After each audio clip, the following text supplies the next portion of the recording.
Les chips affichent une croissance exponentielle, Danone se porte très bien, Intermarché ferme des magasins Casino. Bienvenue sur Sans filtre ajouté, le média qui décrypte l'actualité agroalimentaire.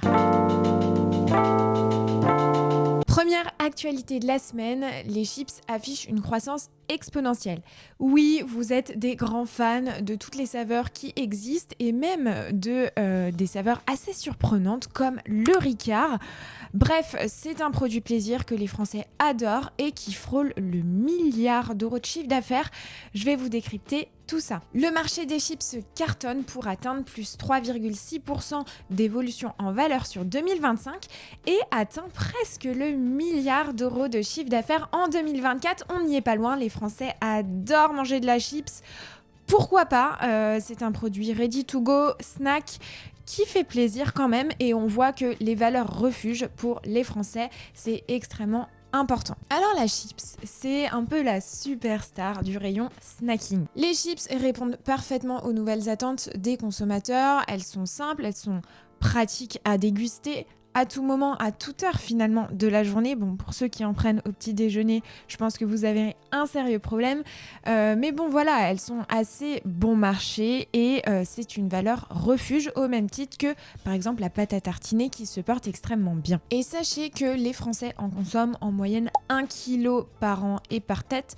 C'est quand même pas mal, mais on est quand même loin derrière les Britanniques qui en consomment 2,6 kg par tête. Donc on a encore de la marge sur ce marché. Alors l'innovation, c'est un peu le nerf de la guerre. Vous avez vu les chips au Ricard, vous avez vu les chips à l'aligot, vous avez vu les chips au houmous. J'ai hâte de voir ce que nous réservent les intervenants de ce marché. Les chips aromatisés pèsent en tout cas désormais 43% du marché, avec une progression de plus 10% en valeur, rien que ça. Alors dans ce rayon, on assiste aussi à une jolie bataille entre Lay's et Bretz. Lay's, le géant américain, est en tête avec 26,5% de part de marché, mais Bretz est pas loin derrière avec une croissance exponentielle à hauteur de 36%. Bah ouais, on a des recettes régionales qui séduisent les Français, donc attention Lay's, une position de leader, ça se travaille tous les jours. Une autre tendance aussi qu'on voit sur ce marché, c'est la carte éthique qui est extrêmement importante. On la voit notamment avec Ramdam Social, mais aussi avec d'autres intervenants comme Chiche, qui développent des chips à base de fèves françaises. Bon, évidemment, tout n'est pas tout rose dans l'univers de la chips. Il y a une problématique santé qui est quand même assez importante. Et les nutritionnistes tire la sonnette d'alarme. Bon après, on va pas se mentir, personne mange des chips pour avoir son taux de 5 fruits et légumes par jour ou avoir ses vitamines. Remettons un peu l'église au milieu du village. Les rayons s'élargissent, les saveurs se multiplient, les réseaux sociaux s'affolent, bref, tout va bien pour le marché de la chips. C'est un peu le marché qui défie l'inflation actuellement. Plaisir immédiat, innovation constante et prix accessible. Semblerait-il que c'est un combo gagnant. Deuxième actualité de la semaine, Intermarché ferme des magasins Casino. Bon, celle-là, je vous l'avoue que tout le monde l'avait vu venir, forcément. 27 magasins Intermarché ferment définitivement leurs portes. Ça y est, ce samedi 26 avril. Ces magasins faisaient partie de la vague de reprise des 294 magasins Casino. Et la raison, c'est une rentabilité jugée trop insuffisante. Des loyers exorbitants, pertes financières, un manque d'investissement sous l'ère Casino. Bref, c'est assez compliqué de reprendre un magasin Casino aujourd'hui.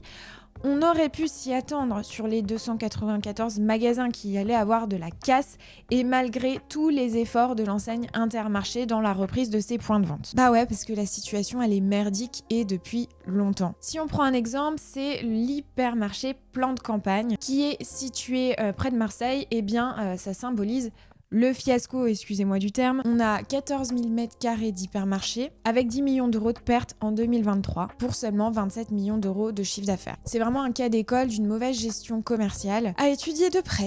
Bon, localement, ça va donner quoi ? Je vous affiche ici, pour ceux qui me regardent sur YouTube, une petite carte. Comme ça, vous allez pouvoir voir où se situent les fermetures. Mais en fait, on a un peu toutes les régions qui sont impactées. Je vais faire Miss Météo. De la Bretagne à la Normandie, en passant par la Nouvelle-Aquitaine et l'Occitanie, la météo sera morose pour les magasins Casino. Toute la France est touchée et surtout, on parle de l'impact social puisqu'il va y avoir aussi des personnes à reclasser et c'est près de 680 salariés. Alors Intermarché promet un soutien financier de 3 à 4 mois. et des possibilités de replacement interne. Donc il y a encore des magasins qui sont un peu sur la sellette, une petite lueur, un petit espoir. 3 magasins exactement, à l'UC, à Épinal et Saint-Louis. Bon, quels enseignements on fait finalement pour cette actualité ? Ces fermetures, elles rappellent une règle fondamentale en business. Sans investissement continu, sans une politique commerciale extrêmement claire, une maîtrise des coûts opérationnels très fine, même les géants, même les premiers peuvent vaciller. C'est un rappel extrêmement brutal de il faut toujours s'adapter à un consommateur et c'est le consommateur au final qui choisit. Dernière actualité de la semaine, Danone affiche une très bonne santé financière. Danone affiche une croissance de plus 4,3% sur le premier trimestre 2025. Avec un chiffre d'affaires proche du 6,8 milliards d'euros, le groupe prouve une nouvelle fois sa solidité sur le marché, malgré un contexte extrêmement complexe pour les consommateurs. Alors, c'est quoi la recette secrète ? Le volume, le prix ? Eh bien, un équilibre des deux, mes chers messieurs et mesdames. On arriverait chez Danone à un équilibre parfait, une situation rêvée je pense pour beaucoup d'entreprises, à hauteur de plus 1,9% en croissance volume et plus 2,4% en valeur. Donc Danone réussit autant à valoriser ses produits et à relancer ses volumes. C'est beau. Alors qu'est-ce qu'on voit aussi dans la stratégie de Danone ? C'est que Danone recentre l'intégralité de ses produits sur des produits santé. C'est vraiment une stratégie de long terme. Et ça semble être effectivement une stratégie gagnante puisque ces segments progressent beaucoup plus vite que le marché. Alors l'entreprise aussi, elle a fait des choix stratégiques et elle s'est séparée des marchés qui n'étaient plus performants. Comme notamment des marques américaines bio qui n'étaient plus rentables. Alors je regarde mes notes. Horizon Organique.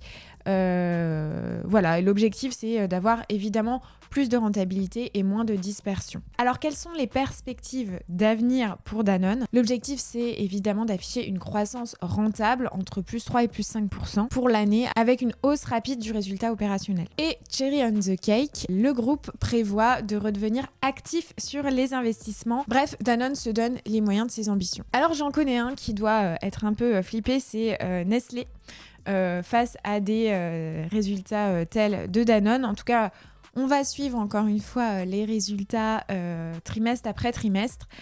Et ce sera tout pour cette actualité affaire à suivre. Donc voilà, c'était tout pour moi cette semaine. Je vous remercie encore une fois de m'avoir écouté. Pour ceux qui m'écoutent en podcast, sachez que la chaîne YouTube est toujours active. Toutes les semaines, je continue à poster l'actualité agroalimentaire. Vous pouvez aussi me suivre sur l'intégralité de mes réseaux LinkedIn, Instagram, Facebook, qui regarde encore Facebook, le podcast pour ceux qui me suivent en YouTube.